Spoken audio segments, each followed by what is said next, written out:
조금 개인적인 질문이고 정말 저의 순수한 호기심으로 이제 여쭤보는 건데 아무래도 지금 이제 유럽에서 근무를 하시다 보니까 이제 같이 일하시는 분들이 대부분 다 유럽 사람들이고 뭐 혹은 제가 알기로 독일이란 나라에 정말 외국 그 이웃 간호사들이 굉장히 많이 오는 걸로 알고 있거든요. 그래서 이제 그래도 이제 유럽인들이다 보니까 이제 약간 좀 인종차별적인 그런 뭐 일들이 있지 않을까라는 생각이 조금 좀 걱정은 되는데 혹시 뭐 그런 게 있으셨다라고 하시면은 좀 말씀해 주실 수 있는지.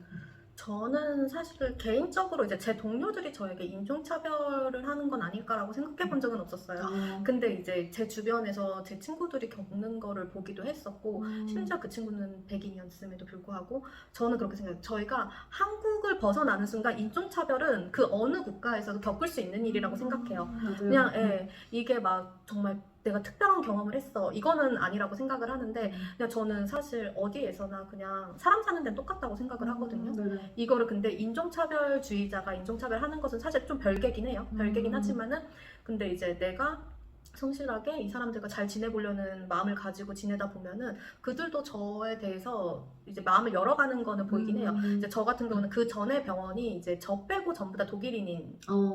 예, 그러니까 병원 자체에 일단은 외국인이 거의 없었고 이제 있어도 이제 뭐 체코나 이제 정말 가까운 이제 러시아나 뭐 이런 데서 온 동료들, 외국인 동료들은 그게 전부 다 독일인이었어요. 그래가지고 사실 조금 초반에는 마음이 어렵긴 했었어요. 이제 이 친구도 더위다 그 지역 사투리까지 있으니까 그 방언을 내가 잘 못 알아들어가지고 스몰톡을 할 수가 없는 거예요. 그래가지고 그런 거에 대한 어려움은 있었지만 이제 나중에 이제 동료들이 알고 이제 되게 잘해주려고 노력을 했고 이제 나중에 물어보니까 그 동료들이 외국인 친구가 단 한 명도 없더라고요. 그러니까 외국인을 어떻게 대해야 될지 잘 몰랐던 거예요. 맞아요. 네, 근데 이제 내가 이제 시시각각 애가 점점 이렇게 피폐해져 가니까 그러니까 자꾸 나는 나쁘지 않은데 동료들이 지영 괜찮아? 무슨 일 있어? 얘기해봐. 지영 막 계속 이러거든요. 그래가지고 뭐 그렇긴 했고 지금 이제 이직한 데는 이제 제가 워낙 대도시로 이사를 왔고 이제 워낙 저희 병동은 반이 외국인이에요. 그래서 전혀 그런 분위기가 아니에요. 다행이다. 뭐 있을 순 있어요. 근데 그게 뭐 인종차별이 아니라 그냥 사실 뒷담화 없진 않아요. 없진 않은데 그게 인종차별이 아니라 그냥 제가 일을 너무 안 해. 누구나 알아요, 진짜. 누가 일을 열심히 하고 누가 일을 안 하는지. 네. 그냥 그런 거? 네. 그러니까 선생님께서 아까 하신 말씀이 굉장히 공감이 많이 됐는데 이제 저도 이제 유럽에서 이제 오랫동안 또 살았다 보니까 이제 유럽인 친구들이 그러니까 처음에 그러니까 우선 생긴 것 때문에 그러니까 굉장히 입체적으로 생기고 해서 그런지 모르는데 뭔가 약간 좀 딱딱해 보이기도 하는데 결국에 나중에 친구가 되면 다들 하는 얘기가 그냥 본인이 정말 너한테 어떻게 대해야 되는지를 모르겠고 본인이 하는 행동이나 말이 너한테 신뢰가 될까봐 말을 더 못 꺼내고 약간 이런 게 있다라고 해서 너무 그러니까 이런 것 같아요. 좋은 사람들이 훨씬 더 많고 그리고 어딜 가나 그런 일은 생길 수는 있는데 그 너무 이렇게 이 나라 사람들은 다 그럴 거야 이렇게 생각은 안 하셨으면 좋겠고 그냥 이런 일 있으면 뭐 그냥 그런 사람인가 보다 하고 넘어가고 좋은 사람들이 더 많다라는 거를 좀 알아주셨어요. 선생님께서 얘기해 주시는 거를 들어보니까 이제 당연히 약간 좀 태움 이런 분위기는 네, 없을 거로 저도 생각이 들고요. 그렇다면 이제 의료진들과의 관계도 그렇겠지만 이제 환자분들과는 어떤지 독일 환자의 특성은 어떤지 이게 너무 궁금한데 좀 얘기를 해줄 수 있을까요? 이제 독일 간호사에 대해서 이제 조금이라도 알아보신 분들은 이제 아실 거예요. 이제 독일에는 이제 보호자 간병인이 따로 상주하지를 않고 이제 환자를 이제 간호사가 모든 거를 다 케어를 하는데 이제 간호조무사도 있긴 있어요. 학생들도 함께 케어를 하긴 하지만 이제 그러면은 이제 한국에서는 간호사가 그거 다 하지도 않는데 그렇게 환자들 컴플레인 많고 막 그렇게 시키는 일 많은데 그런 거 아니냐라고 생각을 하실 수 있을 것 같아요. 근데 물론 이제 저희가 환자를 시키는 것도 많고 이제 못 움직이는 환자들은 저희가 식사를 이제 드리기도 하고 이제 물도 먹여드리기도 하고 막 이래요. 하지만은 터무니없는 거를 이제 시키진 않아요. 본인이 그러니까 저희가 이제 환자가 스스로 걸을 수 있고 스스로 뭔가 할 수 있는 사람인데 이제 우리한테 뭔가 시켰다 그러면은 우리가 하는 말이 있어요. 너는 두 손이 있어. 그렇게 얘기해야지 그죠? 너는 두 손이 있어. 너가 할 수 있어. 그리고 그러니까 다 교육을 시키는 거죠. 여긴 호텔이 아니야. 너가 선택할 수 있는 게 아니야. 저희는 다 얘기를 해요. 환자가 터무니없는 걸 요구를 할 때는 다 얘기를 하면 되는 거고 그리고 환자가 퇴원하겠다 하면 의사한테 바로 콜해요. 퇴원하고 싶대. 와서 네가 설명해. 동의서 저 이거 뽑아 놓을게. 그러면 되고 그리고 환자들이 이제 여기도 콜벨을 누르죠. 이제 응급 상황이 있을 수 있으니까 콜벨을 눌렀는데 저희가 바쁘다 보면은 바로 못 갈 때 있잖아요. 그러면은 근데 막 5분이 아니라 막 15분, 막 30분 뒤에 갈 때도 있거든요. 진짜 못 가면은 그러면은 환자들이 일단 가면은 와줘서 고마워, 바쁜데 미안해. 그러면서 진짜 인내심이 좋고 진짜 물론 아닌 분들도 아주 가끔 있어요. 근데 하지만 보통은 진짜 제가 뭘 하나라도 해주면은 너무 고마워.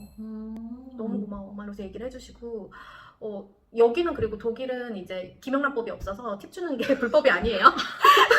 팁을 받나요? 팁 받아요. 네. 진짜요? 네, 그래서 너무 이제 신기하다. 병동에서 모으기도 하고 아니면은 그 환자가 그 간호사 개인한테 이렇게 챙겨주기도 해요. 뭐 그 큰 돈은 아니더라도 이제 환자가 너무 고마우면 그 마음을 표현하기도 합니다. 혹시 실례가 안 된다면 받아보신 팁 중에 가장 많이 받으신 게 어느 정도? 그거 되게 특이하네요, 네, 이거는. 그래서 지난주에 15유로. 오, 진짜요? 꽤 많이 주셨는데? 그러니까 그게 처음에 15유로 주신 게 아니라 이렇게 해 주셨는데 이제 뭐 그러니까 제가 뭐 해드릴 수 있는 거면 이제 해드릴 거 아니에요? 그러면은 또 고맙다고 챙겨주시고 또 고맙다고 챙겨주시고. 진짜 이거는 제가 간호사가 팁을 받는다는 거는 정말 난생 처음 들어봐가지고 너무 재밌는 스토리였는데 그러면 이제 선생님께서 이제 이때까지 독일 임상 이렇게 하시면서 가장 본인의 기억에 남는 에피소드가 뭔가 한 가지가 있다면 이거 좀 얘기해 주실 수 있으실까요? 아니요, 저는 일이 끝나면 다 있는 스타일입니다. 그런 에피소드는 어디가? 네, 저는 그 기억에서 지웁니다. 네, 그렇다면 이제 선생님께서 최근에 받으신 그 15유로가 근데 사실 그 전이 기억이 안 나요. 막 이렇게 자주 받는 게 아니거든요. 자주 받는 게 아니어서 전이 기억이 안 나요. 네, 알겠습니다. 우선은 선생님께서는 뭐 에피소드는 이제 병원 일을 병원에다 두고 이렇게 오신다는 거를 이제 저희가 한번 선생님을 하고 이제 선생님께서 지금까지 얘기해주신 거 보니까 굉장히 환자와 간호사의 관계가 나쁘지 않게 들리는데 그 이제 독일이라는 나라에서 이제 선생님이 느끼시는 이제 간호사라는 직종에 대한 이제 인식이 조금 어떤지가 궁금해지는데. 네. 일단은 간호사 동료들이 제일 많이 물어봐요. 한국에서 간호사는 어때? 저는 그러니까 한국이랑 간호사에 대한 인식은 비슷하다고 생각해요. 그러니까 힘든 일 하고, 그러니까 더러운 일도 마다하지 않고, 그 다음에 교대 근무를 하면서 이제 체력적으로도 많이 힘든 직업인 것 같고, 그 다음에 환자의 어려운 부분을 도와주는 좋은 사람들이라고 생각하고, 그리고 이제 근데 이제 조금 더 다른 거는 좀 더 가볍게 환자들하고 이제 관계가 형성이 되는 건 맞는 것 같아요. 이제 환자들이 저희를 부를 때 슈베스터, 그러니까 그러니까 저희 정식 명칭은 따로 있어요. 따로 있는데 이제 보통 저도 이제 소개를 할 때 안녕, 나는 지금 어느 근무에 슈베스터 누구야? 라고 슈베스터가 뭐예요? 슈베스터가 시스터예요. 자매. 예, 독일어 단어인데 그러니까 옛날에 예전에는 그 간호사가 이제 그 크랑켄 슈베스터였어요. 지금은 남성 간호사도 많기 때문에 진짜 많아요. 그래가지고 이제 플래거린이라는 단어를 쓰기도 하지만은 이제 슈베스터라는 거를 이제 보통 여성 간호사들을 쓰고 있어서 그래서 뭔가 이제 그리고 막 이렇게 그냥 이렇게 이름으로 얘기를 하고 그 다음에 좀 더 막 이렇게 스몰톡도 하고 막 이러니까 조금 더 가깝게 느껴지는 되게 그리고 본인들을 도와주는 좋은 사람들이라고 생각하는 것 같아요. 이게 제가 이제 지금 그 체코에서도 이제 있다 보니까 거기서도 약간 비슷한 것 같아요. 거기도 이제 그 간호사를 부를 때 그 간호사라는 명칭 자체가 세스트라거든요. 근데 그게 이제 sister이라는 말이 그래서 그런 또 유사한 점이 또 이렇게 있는 거를 또 확인을 해볼 수 있을 것 같아요. 선생님께서 해주시는 이야기들이 좀 정말 처음 들어보는 이야기가 굉장히 많아가지고 이제 정말 흥미롭게 이제 듣고 있는데요.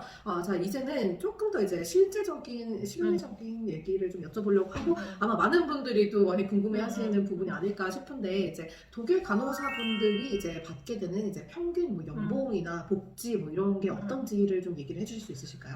그러니까 독일 간호사는 그 월급 테이블이 아예 정해져 있어요. 그러니까 근데 이제 그 전에 제가 일했던 병원은 이제 병원 자체 테이블을 쓰긴 했었어요. 그리고 이제 대학병원이랑 요양병원도 좀 다른 거기다 플러스 알파를 주는 걸로 알고 있는데 이제 보통 기본적인 월급 테이블이 있고 저는 처음에 독일 간호사 준비할 때 그거 보고 친구한테 물어봤어요. 이 월급 받고 어떻게 살아? 그래서 왜냐하면은 세금을 거의 40% 줬대요. 맞아. 세금을 거의 40%를 그러니까 싱글 여성이면 그러니까 싱글이면은 1인 가정이면 이제 거의 40%를 떼니까 이게 남는 돈이 얼마 없겠다라고 느껴진 거예요. 그래가지고 실제로 그 전에 3교대를 완전히 했을 때는 좀 좀 버겁다라고 느껴지긴 했어요. 왜냐면 여기서 내가 나가는 돈들이 많잖아요. 이제 근데 이제 제가 경력이 쌓이면서 연봉 월급 그 호봉이 조금 올라가고 하면서 지금 현재는 사실 그러니까 보니까 그 유럽 전체적으로 그렇게 월급이 많지 않더라고요. 그래서 지금 이제 제가 받는 월급은 보니까 그래도 석사 나온 어느 정도 분들이랑 비슷한 수준이더라고요. 네, 그러니까 막 적게 버는 건 아니었더라고요. 이게 제가 그냥 스스로 인식을 내가 너무 적게 받는 거 아닌가라고 생각해서 그렇지. 네네. 그 태블표로 보면 되는데 이제 보통 이제 저희가 이제 보통 세전 금액을 얘기를 많이를 하는 게 각자의 상황에 따라서 그 세금 퍼센테이지가 달라져요. 네, 그 세금 등급에 따라서 그게 퍼센테이지가 달라져가지고 이제 보통 세전 4,000유로 전후로 알고 있어요.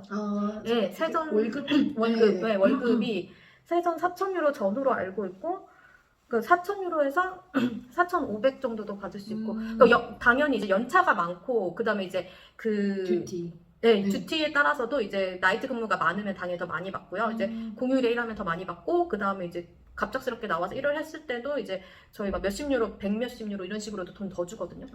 그렇게 해가지고 더 많이 받는 경우도 받고 그 다음에 그 특수 파트면 당연히 돈 더 많이 받고 네, 여러 가지가 있는데 일단은 네, 저 같은 경우에는 세전 한 4,500 정도 벌고 있어요. 네. 그러면 혹시 그 이제 뭐 월급 외에도 이것도 물론 병원마다 다를 거라고 생각은 들긴 하는데 뭐 독일 병원에서 이제 간호사들에게 주는 그런 복지 뭐 이런 게 조금 있는 편인가요? 그 병원마다 뭐 예를 들면은 이제 뭐 교통하는 데하고 이제 연결해가지고 잡티켓을 준다든지 네. 아니면은 저희 병원 같은 경우에는 그 홈페이지가 있어요. 그 복지 홈페이지가 있는데 이제 뭐 할인하는 것들이나 아니면은 뭐 이렇게 여튼 그런 것들을 이제 다 올려져 있어요. 뭐 그러니까 정말 다양한 분야에서.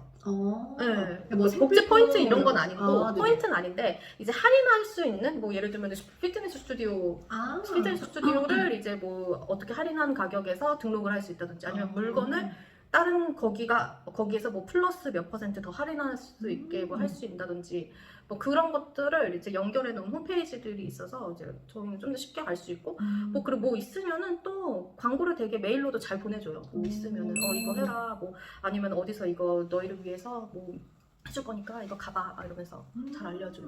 선생님 그러면 이제 제가 가장 이제 선생님 만나 뵙기 전에 이제 가장 마지막에 이제 뵀던 선생님께서 일본 간호사 선생님을 제가 인터뷰를 하고 왔었는데요. 그 일본에서는 그 병원에서 기숙사 제공을 굉장히 잘해주더라고요. 그래서 혹시나 이제 본인 병원에서 기숙사가 안 된다 그러면은 이제 약간 뭐 월세의 반을 지원을 해준다든지 약간 이런 게 조금 있거든요. 그래서 혹시 뭐 독일은 그런 건 없나요? 저희 거주지와 관련된 뭐 구조? 제가 일하는 병원은 기숙사가 있어요.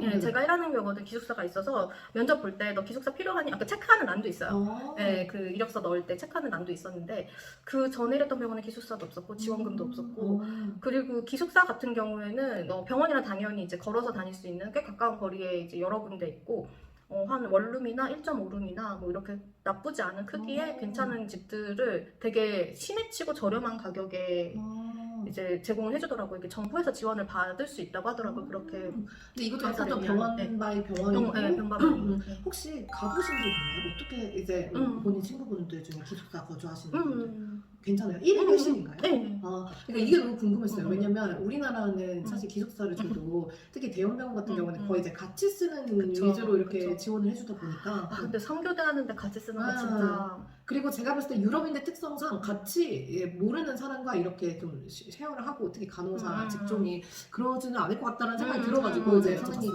그리고 이제 제가 최근에 또 일본 그 인터뷰를 다녀와서 그런지는 모르겠는데 그 일본 그 듀티가 굉장히 특이하게 돌아가더라고요. 그래가지고 근데 정말 흥미롭게 들었었는데 그러면 이제 독일은 이제 듀티가 어떤 식으로 되고 그리고 이제 또 간호사들에게 굉장히 또 중요한 것 중에 하나가 이제 간호사 한 명이 몇 명의 환자를 보는지 뭐 이런 것들에 대한 이야기를 좀 해주실 수 있으시다면 한국이랑 똑같아요. 독일은. 네, 3교대로 돌아가고 있고 8시간씩 돌아가고 있고요. 근데 이제 각 병동마다 이제 좀 상황에 따라서 약간 한두 시간 정도는 이제 플렉시블하게 이제 짜놓은 것 같긴 해요. 저 같은 경우에 나이트 근무 자인데 이제 나이트 근무할 때 10시간 정도 근무하거든요.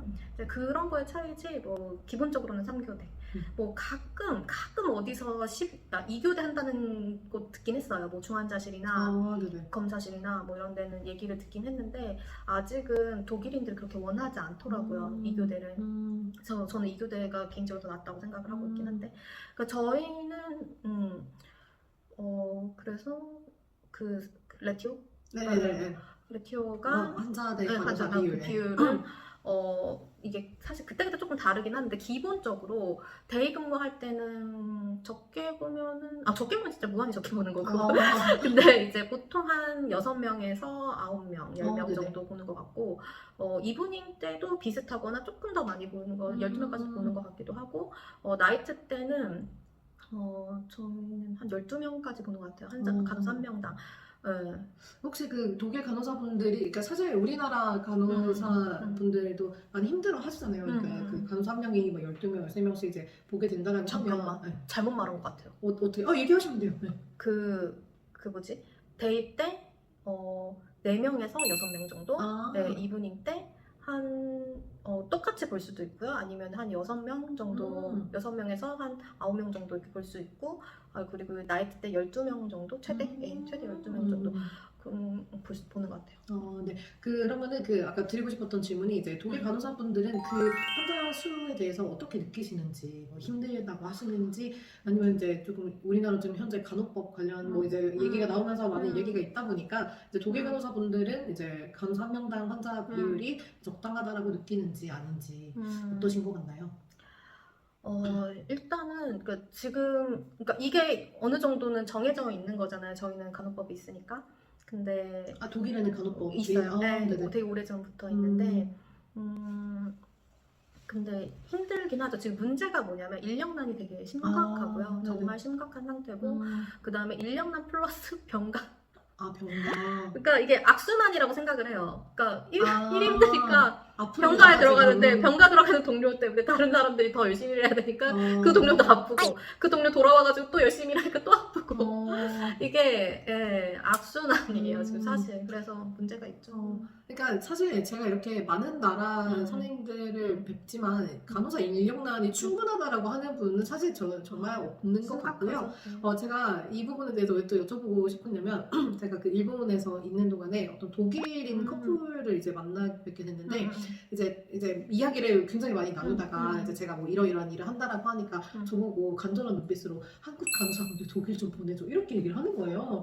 그래서 이제 그 정도로 우리나라 독일도 이제 인력이 너무 부족하다라는 거를 정말 그 의료 직종에서 일하지 않는 분들도 많이 느끼시는 것 같다라는 그런 생각을 네, 선생님께서 오늘 이제 해주시는 말씀들이 또 이제 너무 흥미로운 이야기들이 많아가지고 진짜 시간이 어떻게 가는지 몰랐는데 이제 마지막으로 이제 선생님께서 독일 간호사의 이제 장단점을 하나씩 꼽자면 이제 어떻게 말씀해 주실 수 있으실까요? 독일 간호사의 장단점. 저는 생각보다 되게 마음이 편안하거든요. 여기서 일을 하면서. 네. 그러니까 내가 물론 일은 그렇게 쉽진 않아요. 일은 쉽진 않은데 한국에서 일했을 때 그 정신적인 스트레스가 여기는 딱히 없어요.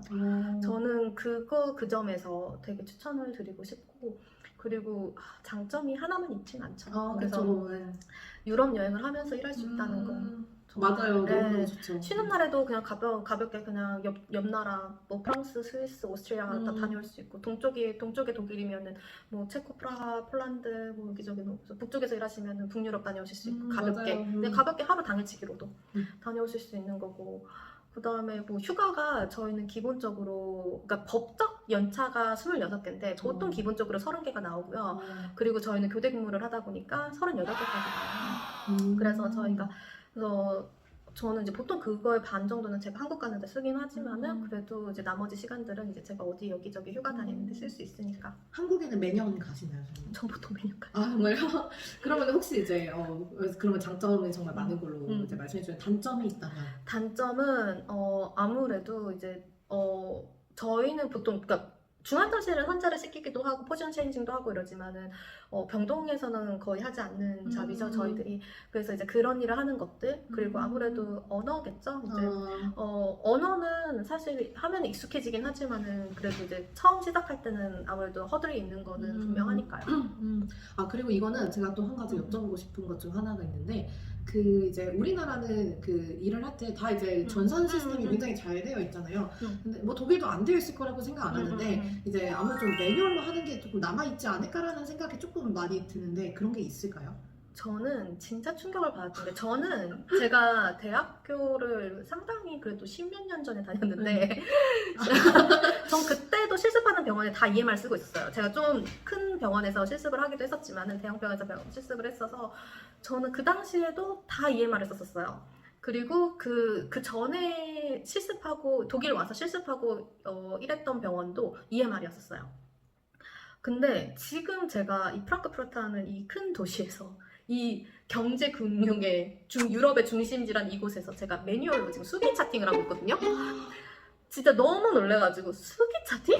이랬다니까 면접 볼 때. 그래가지고 일이 되나요? 저는 되더라고요. 아, 이게 그러니까 지금 운영이 되니까. 그러니까 왜 되냐면은 일단은 의사들이 거의 상주해 있어요 병동에. 네, 병동이 거의 상주해 있고 부르면 바로 와요. 그거 너무 좋다. 네, 부르면 바로 와요. 네, 어. 거의 상주해 있고 그리고 뭘 그냥 그 예전에 OCS 시절 아시나요? OCS 시절? 그러니까 어떤 것들은 이제 저희가 전산으로 확인을 할 수 있고 랩 결과나 뭐나 뭐 이런 것들은 이제 그런 여튼 뭐 여러 가지를 이제 전산으로 확인할 수 있는 게 있는데 이제 의사 기록, 그다음에 간호 기록, 그다음에 환자 이제 바이탈 그런 것들만 이제 수기 차팅으로 하고 있고 검사 결과지는 보통 이제 전산으로 확인을 하거나 아니면 프린트 해가지고 거기다 의사 서명해가지고 보내주기도 하고 네 그런 거죠. 그래서 근데 보통 간호와 관련된 거는 전부 다 수기긴 해요 지금 현재. 근데 이것도 좀 병원마다 차이는 좀 있겠죠?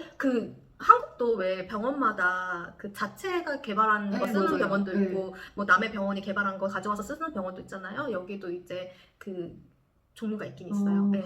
아무튼 이거는 조금 고려를 해봐야 되는 부분인 것 같기는 하네요. 왜냐면 또 독일어로 해야 되고 그래서 하니까. 근데 그거는 사실 걱정 안 하셔도 되는 게 한국인은 스피킹보다 라이팅이 먼저 늘잖아요.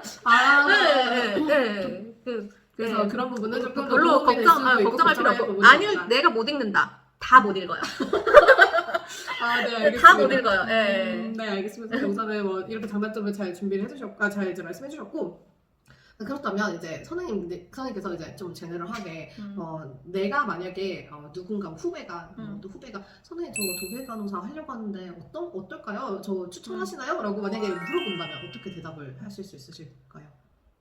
저는 도전은 언제나 웰컴이고요. 도전은 언제나 웰컴이고 이제 근데 그건 있어요. 내가 왜 독일에 오고 싶은지 그 모토가 확실해야 된다고 생각해요. 우리가 미국에 가고 싶은 이유가 있고 일본에 가고 싶은 이유가 있고 하잖아요. 저는 근데 이제 독일을 이제 오려는 이유 중에 그 이유가 돈이라면은 솔직히 어렵다고 생각을 해요.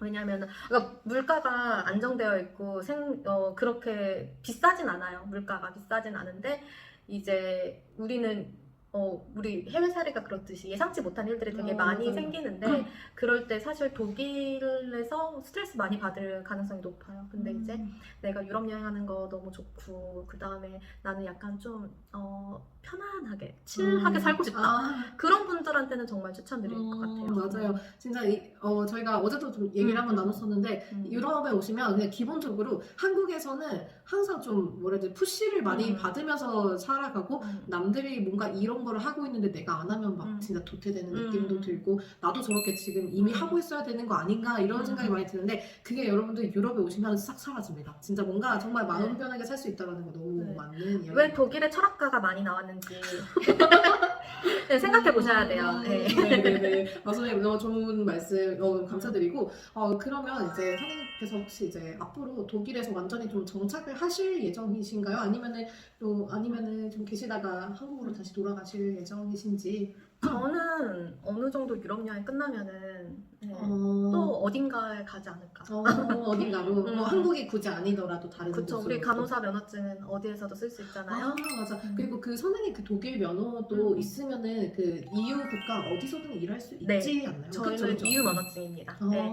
저희가 그 나라 언어만 할 수 있으면은 그 나라 가서 일하면 돼요. 네. 맞아요. 그래서 저도 이제 어쨌든 저는 다른 뭐 이유로 EU에서 이제 거주를 할 수가 있지만 그 EU 국가가 여러분 상당히 많습니다. 그리고 그 중에서 저희가 가장 걸리는 건 사실 언어거든요. 근데 그 언어도 정말 본인이 정말 원한다면 이게 배워지더라고요. 그러니까 그런 것도 있고 만약 그렇지 않다라고 하면은 이제 EU 국가들 중에서 영어권인 국가들도 꽤 많이 찾아보면 있기 때문에 할 수 있다고 생각하고 그리고 선생님 같은 경우는 독일어를 하시니까 사실 EU 국가에서 독일어 쓰는 나라들이 또 워낙 많으니까요. 그래서 도전을 해보시는 것도 추천드리고 또 나중에 그렇게 다른 길 가시게 된다라고 하면 제가 또 찾아오도록 하겠습니다. 네, 선생님 이제 진짜 마지막 질문인데요.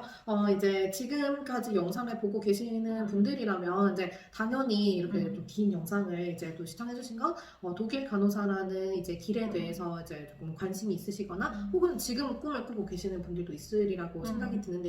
그래서 이제 물론 이미 벌써 많은 좋은 얘기 해주시긴 하셨지만 우리 영상을 보고 계시는 이제 분들에게 마지막으로 해주고 싶으신 조언이 있으시거나 뭐 팁 이런 게 있으시다면. 그러니까 저는 한국에 계신 이제 많은 학생분들이나 아니면 이제 간호사 선생님들께 해주고 싶은 말은 꼭 미국만 있는 건 아니다. 정말 다양한 곳에서 이제 다양한 직업군으로 일하고 있는 간호사들이 많고 그리고 결국에는 독일을 추천하는 이유는 독일은 이제 유럽 내에서도 이제 경제적으로 가장 부강한 나라예요. 그래서 유럽 내에서도 독일에 오고 싶어 하고 많이들 그리고 그렇게 안정적이다 보니까 저희가 일을 하는 데에서도 어렵지 않음을 느낄 수 있거든요. 그리고 이제 돈 문제 가지고 환자들하고 어렵게 마음을 쓰는 일도 없고요. 그러다 보니까 그냥 유럽에서 살고 싶은 분들 그런 분들이 이제 추천을 드리고 싶고 다만 오실 때 좀 마음을 많이 내려놓고 오셨으면 좋겠어요. 네. 진짜 해외살이가 사실은 그렇게 녹록지는 않아요. 맞아요. 진짜 내 뜻대로 내 계획대로 되는 게 없거든요. 그냥 그 점을 맞아요. 이 얘기 시작하면 아마 다른 영상을 한 1시간짜리 만들어야 되지 않을까 싶을 정도로 진짜 해외살이라는 게 쉽지가 않지만 근데 그렇다고 해서 그게 무서워서 도전을 하지 말라라는 거는 전혀 아니고 제가 파악이 들고 네 맞습니다. 선생님께서 너무 좋은 얘기 많이 해주셨고 진짜 독일 간호사와 관련된 이야기를 들을 계기가 진짜 사실 없잖아요 거의. 근데 이렇게 좋은 얘기 해주셔서 너무너무 감사드리고요. 그리고 이제 아까 전에 제가 초반에도 말씀드렸지만 이제 선생님께서 이제 유튜브 채널이 또 있으시다 보니까 조금 더 추가로 궁금하신 부분들은 이제 선생님 유튜브 채널에서 이제 확인하실 수 있고 선생님께서 혹시 질문 오시면 좀 받아주실 그럼요. 언제나. 네, 이렇게 해주신다고 하시니까 궁금하신 점은 뭐 이 영상이든 선생님 영상에도 이렇게 댓글 남겨주시면 네, 오늘 이렇게 독일 간호사 선생님 이제 만나뵙고 많은 이야기도 들어봤는데요. 저는 또 다음 시간에 다른 선생님들 이제 만나뵙고 이야기 전해드리도록 하겠습니다. 감사합니다.